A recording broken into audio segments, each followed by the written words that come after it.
Hi, everybody, and welcome to this episode of Grundkurs English. I have been living in Germany for quite a while now, and I have some knowledge concerning my new country I would like to share with all of you. Today, you will see me working as a tour guide, revealing my knowledge of Munich. Of course, we'll be looking at some grammar bits, namely question tags and short answers. We'll also be visiting another English-speaking country, the Emerald Isle, Ireland.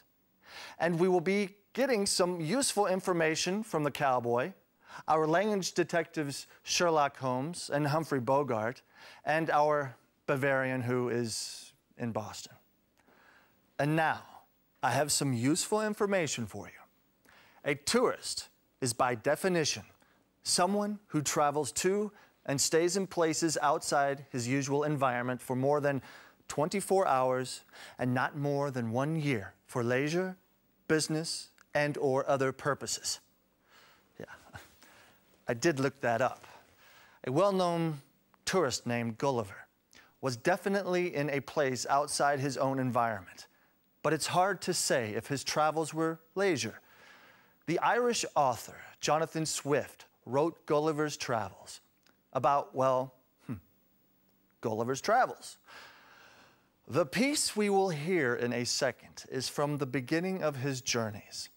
He has just survived a shipwreck, gets ashore, and falls asleep. Gulliver is sleeping in a land called Lilliput, where all other people besides him are just as big as garden gnomes. We jump into the reading when he awakes from his sleep. I attempted to rise, but was not able to stir. For as I happened to lie on my back, I found my arms and legs were strongly fastened on each side to the ground, and my hair, which was long and thick, tied down in the same manner. I likewise felt several slender ligatures across my body, from my armpits to my thighs. I could only look upwards. The sun began to grow hot, and the light offended mine eyes. I heard a confused noise about me, but in the posture I lay, could see nothing except the sky. In a little time, I felt something alive moving on my left leg, which, advancing gently forward over my breast, came almost up to my chin. When bending mine eyes downwards as much as I could, I perceived it to be a human creature not 6 inches high, with a bow and arrow in his hands and a quiver at his back.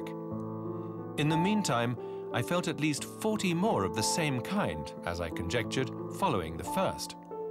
I was in the utmost astonishment, and roared so loud that they all ran back in a fright.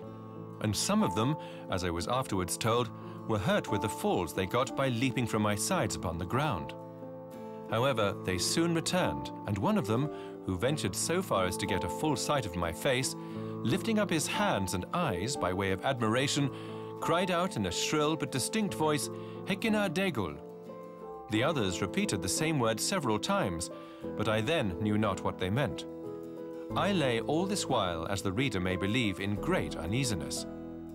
At length, struggling to get loose, I had the fortune to break the strings and wrench out the pegs that fastened my left arm to the ground, for by lifting it up to my face, I discovered the methods they had taken to bind me, and at the same time, with a violent pull which gave me excessive pain, I a little loosened the strings that tied down my hair on the left side, so that I was just able to turn my head about 2 inches.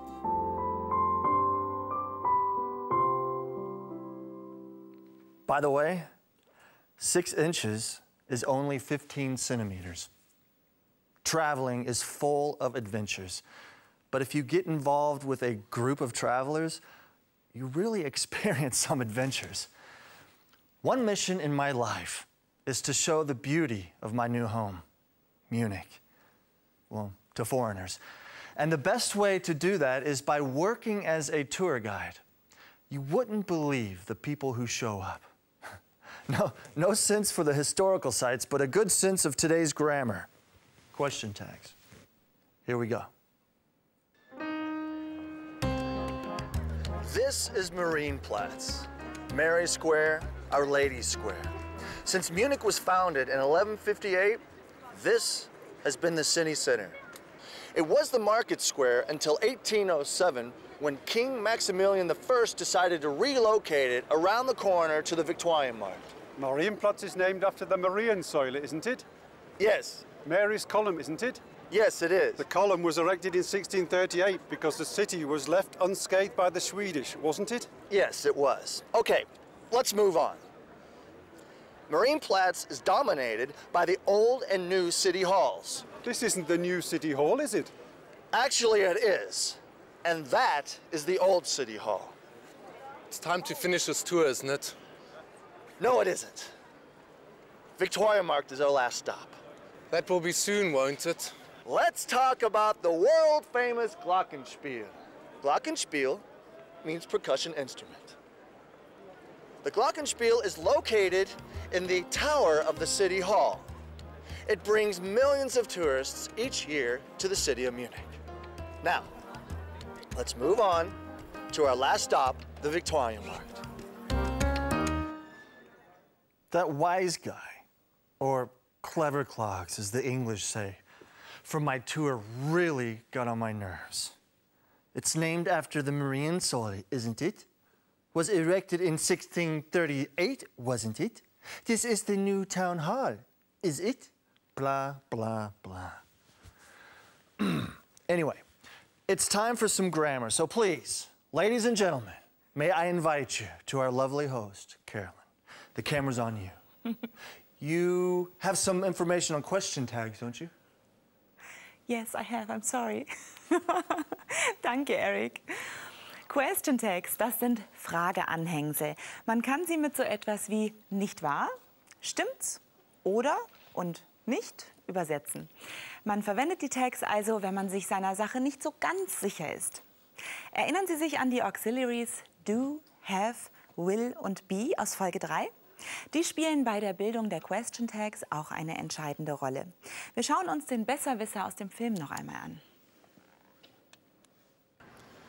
The column was erected in 1638 because the city was left unscathed by the Swedish, wasn't it? This isn't the new city hall, is it? It's time to finish this tour, isn't it? Also der Besserwisser glaubt zwar zu wissen, dass die Schweden München verschont haben und deshalb die Säule errichtet wurde, aber er schickt lieber noch ein nicht wahr hinterher. Die Question Tags richten sich nämlich nach dem Auxiliary aus dem Bezugssatz. It's time to finish this tour, isn't it? Da taucht in der Frage vor dem Verb finish das Auxiliary is auf. Da klingeln dann gleich unsere Question Tag Alarmglocken. Vorne ein is, das heißt, da muss man auch hinten im Frageanhängsel ein is wieder haben. Und zwar ein verneintes is, also ein is not. Is not wird hier zusammengezogen und zur Kurzform isn't. Bei den Question Tags verwenden wir immer die Kurzform. Merken Sie sich den Zusammenhang von Bezugssatz und Question Tag Nebensatz am besten als Positiv-Negativ-Regel. Ist das Auxiliary im Bezugssatz bejaht, dann wird das Frageanhängsel im Question Tag Nebensatz verneint. Ist das Auxiliary vorne verneint, dann wird es hinten entsprechend bejaht. Das schauen wir uns jetzt noch mal hier in dieser Grafik an.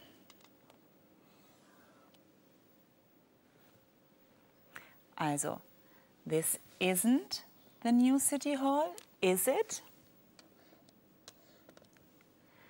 Und hier umgekehrt, positiv, time to finish this tour, isn't it? Negativ.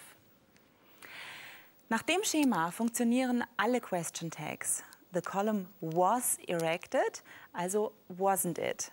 Isn't the new city hall, also is it.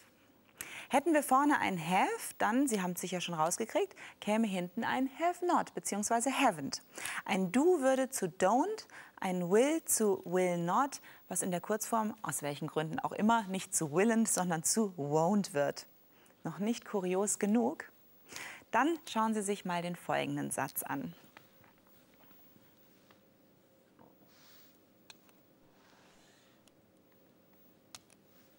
I'm very lucky, aren't I?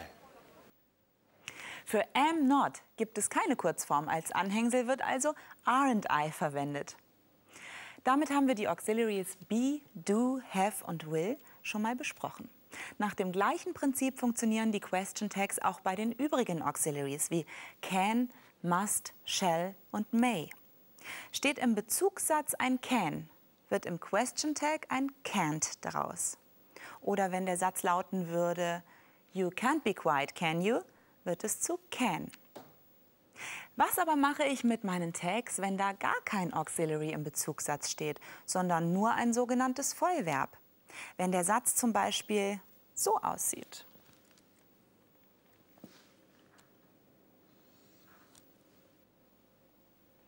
Nehme ich dann have, is, can, may oder gar might? Oder suche ich am besten das Weite? Nein, bitte nicht das Weite suchen. Es ist eigentlich ganz einfach. Für solche Fälle brauchen wir mal wieder to do. Nächste Grafik für Sie. Das Tag richtet sich auch nach dem vorhergehenden Satz. This tourist ist dritte Person Singular Präsens. Also ist auch das Anhängsel dritte Person Singular Präsens. Und zwar von to do. Doesn't he? Noch mehr Beispiele. I talk too much. Don't I? We talk too much. Don't we? Und am Schluss noch ein Tipp. Wenn Sie einen English Native Speaker durch ausgesuchte Höflichkeit beeindrucken wollen, dann kann ich Ihnen das hier empfehlen. Moment.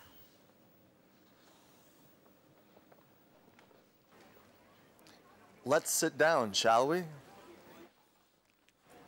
Help yourself, will you? Shall we und will you? Das widerspricht ja vollkommen unserer Positiv-Negativ-Regel. Das Anhängsel erfüllt hier aber auch eine andere Funktion. Es dient der Höflichkeit und kann an Sätze angehängt werden, die eine höfliche Aufforderung beinhalten. Eric ist halt einfach ein echter Gentleman. Aber genug der Theorie fürs Erste, zurück zur Praxis. Eric, your tour wasn't over, was it? No, it wasn't, Caroline.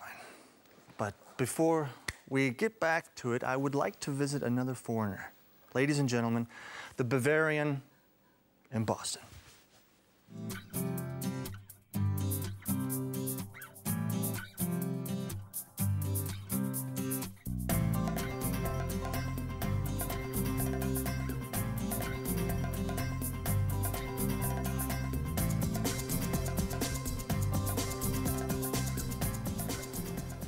Thank you, man. Hey, got a joke? Does a bear shit in the woods? Excuse me, a bear is what doing in the woods? What is a bear doing in the woods? That doesn't make sense. No, bear, not beer. Beer heißt Bier. Beer. Bear heißt Bär. Bear. Don't confuse a bear with a beer. It could be life-threatening. My tourist group was also a bit threatening, at least concerning their motivation and stamina. Coming up, you will find out more question tags, plus Carolyn's next topic, short answers like, yes, I can. Watch out for them. For the ones who want to end this tour a little bit sooner, please, let me explain a little history about this lovely farmer's market, the Victorian Markt, and then we can say our goodbyes. I studied Latin in school. Isn't it the Latin word victuals and the German word Victualien, which means groceries? Yes, it is. When Marienplatz became too small for the market, Victorian Markt came into the picture. From 1807 until now, vendors have been selling fresh produce and other specialities. Is anybody thirsty? I need a break. What if we get a beer over there?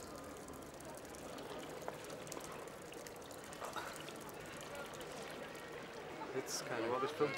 Yeah. Let's sit down, shall we? Okay.